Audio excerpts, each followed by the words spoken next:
All right, let's be honest. We have all seen that substitute. They walk into the meeting, they clearly have no idea why they're there at all. And when it's time for the weekly presentation, they stand up and say, well, I'm just filling in for Jason today, and he really didn't give me anything to share. Then at best, they ramble on for 30 seconds, they sit back down, and then they probably spend the rest of the meeting wondering why they're even there and when's this all going to be over. So if that sounds familiar, here's the real problem. Most members think that bringing a substitute is all about just protecting their attendance or simply checking a box. It's not about that at all. A substitute really has two jobs. First, they represent your business while you're away. But even more importantly, they continue creating real value for every member sitting in that room. Because BNI has never been about just checking a box. It's about making sure your absence doesn't reduce the value everyone else receives from that meeting.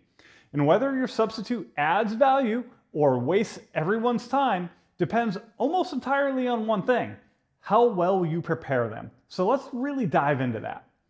So think about it this way.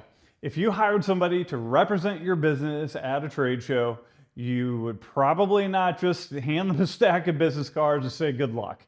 You would prepare them. You'd explain your business a little bit. You'd tell them what to say. You may even answer some of their questions in advance. You would definitely make sure they're prepared to represent your company really well. So why would you treat BNI substitutes any differently? When they're sitting in your seat, they're representing your business, your professionalism, your commitment to that chapter. An unprepared substitute doesn't just look bad, it reflects poorly on you. But remember, representing you is only half their job. The other half is making sure your fellow members are still receiving value even when you're not there. So what should you do? Prepare them. Give them your weekly presentation, not just a vague description of what you do, the actual presentation you would have delivered that week. Tell them exactly what referrals you're looking for. And if you've passed referrals and testimonials that week, tell them about those too, because those moments, they add value to the chapter meeting. The more prepared that substitute feels, the more comfortable they're going to be, and the more confident they're going to feel as well. And the better they're going to serve everybody in that room. So remember, your substitute isn't simply delivering information, they're helping to generate value for all of the other members. They're helping the visitors experience a great meeting as well, and they're helping to maintain the momentum of your chapter. That's what Giver's Gain is all about, and that's how you deliver it when you can't be there. So here's another way you can elevate your substitute game in the chapter. One of the best things you can do is to ask them to take some notes for you throughout the chapter meeting. Write down each of the members' referral requests, capture some important announcements, maybe even take some notes about the visitors who were in attendance. Now, think about how valuable that becomes. Instead of coming back the following week wondering what the heck you missed, you have all the information you need to really hit the ground running again. So you can pick up right where you left off. That doesn't just help you, that helps the relationships that you've built really continue moving forward. And your substitute isn't just occupying your chair then, they're really helping you to stay connected and continuing to add value to everyone else. Now, I couldn't possibly talk about substitutes without at least mentioning the largest mistake that will destroy your chapter's culture.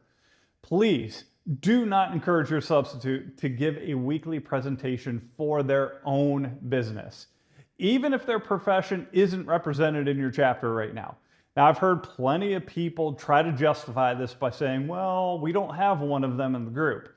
That's completely missing the point altogether.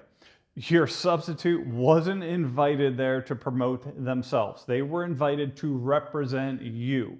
The moment substitutes begin advertising their own business, they've begun to gain the same value as all the other members without making the same commitments.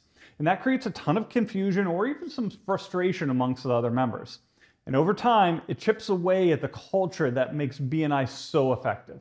So keep the focus where it belongs, representing you and adding value. So before your next vacation, don't just find a substitute, prepare one. Give them your weekly presentation, explain your referral requests, tell them about any referrals or testimonials you have given, and ask them to take notes. And remember, they're representing your commitment to every person sitting in that room. So before asking someone to substitute for you, I want you to ask yourself one question.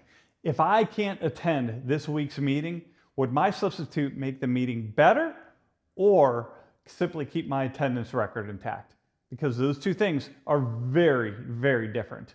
And only one of them reinforces that giver's gain philosophy of BNI. So if you found this helpful, share it with someone who may be taking a vacation coming up. And if you want to learn a little bit more about becoming a better referral partner for your fellow members, check out this next video right here, and I'll see you soon.